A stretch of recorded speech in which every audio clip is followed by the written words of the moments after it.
London, a vibrant and thriving metropolis that has been in existence for over 2,000 years. With a population of over 7 million people and 300 languages spoken within its city limits, it defines the art of urban living and multiculturalism. It is a city with a singular history that is steeped in tradition. Most of us think of Big Ben, double-decker buses, and red telephone booths as indicative of this city. But we want to take you to a different London. To a time of opulence and protocol, of aristocrats and nobles. This is the story of a house built by an earl that became a home to honor the love of his life. But this mansion in particular holds much more than meets the eye. And though what we have to show you is quite small, what it holds and the story it tells is quite big. Spencer House, interpreted in 1/12 scale. Spencer House is a magnificent 18th century dwelling. It is the last standing of the grand mansions of the nobility and the gentry in London. After years of meticulous planning and construction, it was completed in 1760. John, the first Earl Spencer, commissioned the original Spencer House. At the time it was built, London looked very different. Spencer House was the beginning of the build-up of the West End of London and the Mayfair section. It was immediately across Green Park from Buck House, which eventually became Buckingham Palace. Spencer House was home to the Spencer family for generations, and is the ancestral home to one of the most famous women in the world, Lady Diana Spencer. The miniature project in recreating Spencer House is a great tribute to the late Princess of Wales, Diana, and the love that not only I feel for her, but that many other people feel for her. It is with this passion and the passion of over 30 years collecting miniatures that this project began. Spencer House was to be the keystone of the Kathleen S. Browning miniature collection. When it comes right down to it, this project is because of my respect for her. The motivation was there, but one question remained. Who would build it? This house was going to be perfection, and all along my goal was to have the best of the best in this house. I knew that the only place to turn was to Mulvaney and Rogers. With pieces featured in museums on several continents, the husband and wife team of Susan Rogers and Kevin Mulvaney are one of the best at what they do. And for this project, the only choice.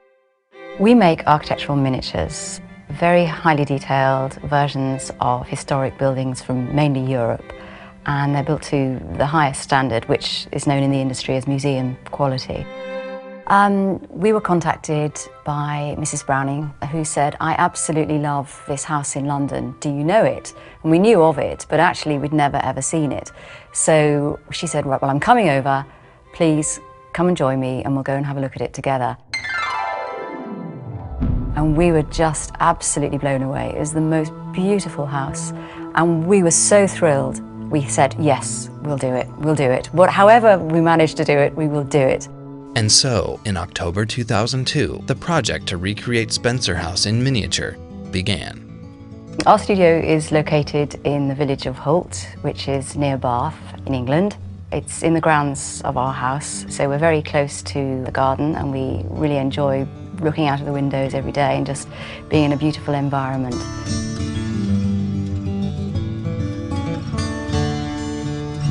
On a miniature project, we have clearly defined areas of work. We play to each other's strengths, I suppose. So, roughly speaking, when we start a project, I will do a sketch, a sort of terribly artistic sketch, looking all lovely and colourful and whatever. And once that's approved, then obviously it gets down to the serious technical drawing, which Kevin does. I'll make very accurate drawings because I need to know down to the fraction of a millimetre how every single architectural detail will fit together. So I'm more the architect and I'm the painter and decorator. With the building process underway, they faced many issues. Architecturally, the house had multiple personalities due to the fact that it had two architects. John Vardy designed the downstairs in a Roman style. This includes the buff anteroom that features a dome mimicking the Temple of Venus, while James Athenian Stewart designed the upstairs with Greek influences. Now, Susie and Kevin faced the task of recreating it all in miniature, and at the scale of 1 foot to 1 inch, each room on each floor presented unique and dynamic challenges. There are some quite large elements of interpretation which, if you'd been to the real Spencer house and then looked at our model, you would kind of feel a bit, now I'm not quite sure what's gone on there. For example, the real Spencer house is quite a wide architectural building, and our client didn't have that much space, so we had to reduce the number of windows on the front. As you can see, the real Spencer house is on the left and the model is on the right. 7 windows on the left, only 5 on the right. But there is no denying the essence of the original in the model. The lower rooms in Spencer House are simpler than the upper rooms because the upper rooms are much more important. But nonetheless, the detailing in there is incredibly fine. For the chimney piece in the vestibule, Kevin's made the basic architectural structure. It's made of wood with wooden mouldings. And then onto that, I will put clay. And I will wait till it hardens and then I'll carve it with a screwdriver or a chisel or whatever. When it's all finished and painted, it just looks like marble. When real-world items are scaled down to miniature sizes, creative techniques must be employed to achieve the most realistic-looking effects. Susan's marbling effects are so good now and so sort of advanced. There are people in miniature who like to use real marble because they have this thing that it has to be real, but you know, to our eyes, you can spot real marble a mile off because the grain of the marble is just too huge and will never work. Another room that features hand-painted marble effects is the dining room. But we can look closer at some of the other details in this room. The doors are beautiful doors. They are mahogany doors with very, very fine raised and fielded panelling. And this for me was a real challenge. There's a problem with grain with mahogany. Mahogany has really quite a large grain. And so we used lime, which has this very fine grain and can be stained and polished to look much more like mahogany than mahogany wood itself. The escutcheon plates are shaped in the shape of an S, which was the S for Spencer. And in our miniature, we have replicated that, and our door plates are gold-plated and are shaped in the Spencer S. There are a lot of elements that stand out to me in the dining room. I can envision a party setting in that room. To me, it makes the house come alive. On to the painted room. This room was designed by John Spencer specifically for his bride. The most challenging room for me was the painted room. I had to replicate one of the most fantastic and important mural schemes of the 18th century in miniature.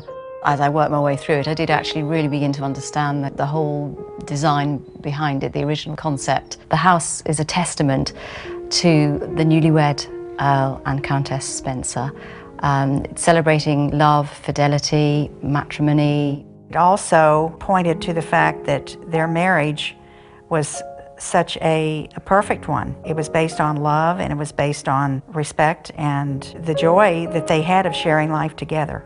They were married in secret on December 23, 1755. When hundreds of their guests arrived 5 days later for the wedding, the announcement was made that they were indeed already married, and everyone was free to celebrate this joyous union. From my point of view, that the painted room, which is probably the finest room in Spencer House, was also, for me, probably the most difficult. The level of layer upon layer upon layer of intricate moulding in everything all around the room, in every part of the ceiling, the fireplace, and the columns.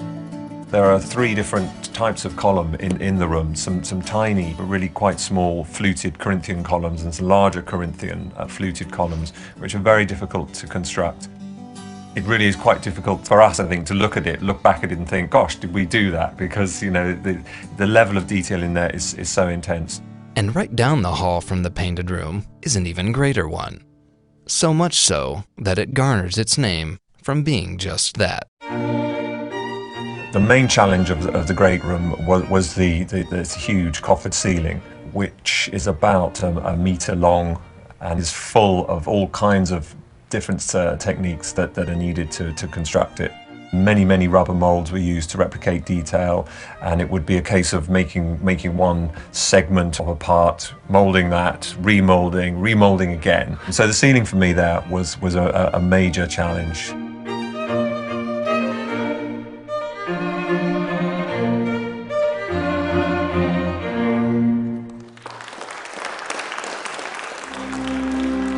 The Greig Room also houses something that could not possibly be replicated at full scale. One of the great things about what we do is the fact that we can actually manipulate history. One of the nice things about Spencer House was that we were able to assemble all the portraits of the ancestors of the Spencers in one room. Well, this just isn't physically possible in the real world because paintings are dispersed and they go to other collections. So we've managed to get together all the ancestors for probably the first time ever in this one room, which really gives the feeling of the lineage and the essence of the Spencer family. The portraits in the Greig Room are there specifically so that we can show the ancestry leading up to Lady Diana, who then became Princess of Wales. And we have the portraits of her and of the 9th Earl Spencer. By having the portraits of the Earl and the Princess of Wales at the end of this gallery, it kind of gives a sense of bringing it right up to date. I wanted everything in there to come up to the quality of the work of Mulvaney and Rogers. That meant to me that I was going to have real oil paintings. But that is not all. The flatware in the dining room is real sterling silver. The gilding throughout the house is real gold leaf. All of the furniture in the house is handmade. All of the rugs are woven with full-size looms. Everything would be just as it would be if it were in real life. I think what made Spencer House so special is the fact that everybody wanted to give of their best for this particular project. And so we had some of the best craftspeople in the world, from the States, from Europe, from the UK, all working to the top of their game. Every piece that came in just added to this layering of fine craftsmanship and wonderful skill and effort that everyone had made. The house was completed in October of 2004, and it went on display at number 1 Royal Crescent, which is a museum in Bath. It was incredible, the number of people who came from all over England and other parts of Europe to see it. When it finally arrived in Maysville, to see that accomplished was just, I couldn't have asked for anything more.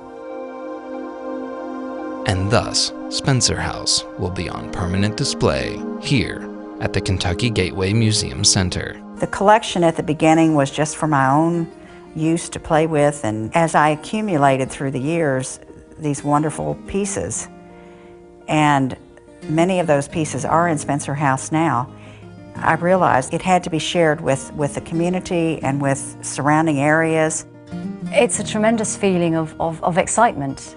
It's almost as though you've given birth to something and all of a sudden it's stood up by itself and you think, wow, you know, this no longer is mine, it's a thing in itself. The best that you can hope for is that you put your heart and soul into anything you do. You aim for perfection as far as you can hope to achieve it. We've injected a whole piece of ourselves, our soul, our mind, our design skills into this, and therefore I do believe it is a work of art in its own right. It's a way to tell a story, it's a way to recreate history, and this is important to share with the world.